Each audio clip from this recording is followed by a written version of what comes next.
abebembezi okugamba ebi no babugineho aba ministry y'ebyamizi n'obuhangwa bwensi kandi borekire ngo imyanya erukwatana n'imigera etahirirwa munonga. That the same issue charcoal burning, personally I wish as we deliberate, can we think about, for example, promoting biogas as an alternative to charcoal burning?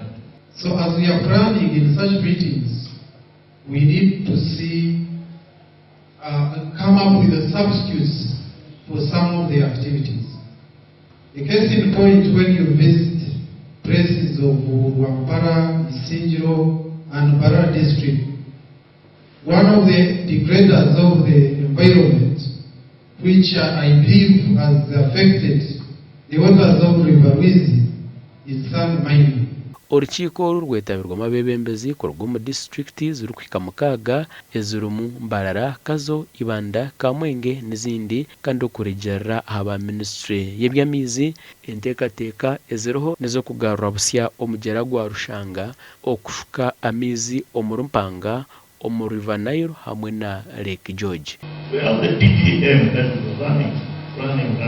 There is a pillar of mindset change in the DPM. I don't know whether it has financing. Turi mu bya parish development model n'ibyo buhinji n'ibyo burisa twatererenzere ibyo buhangwa byona biracwekerera. So icyo buhangwa n'ikintu cy'ukuru munonga kurinda imigere yitu n'ikintu cy'ukuru munonga. Abahona bongere barabura ba ministry ubwo bagumize ngo abantu nyabuntu begaruire emyanya y'ebishara babura kufeberwa.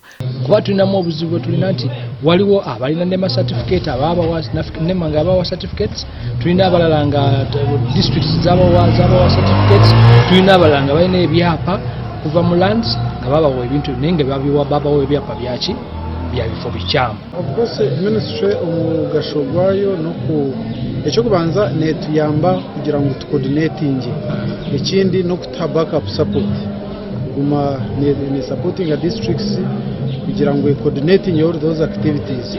Abebembezi nibagira ngo amani nibaza kugata hakuta omunkorekeragiro cya mukuru w'ihanga ecyo kurinda eby'obuhangwa.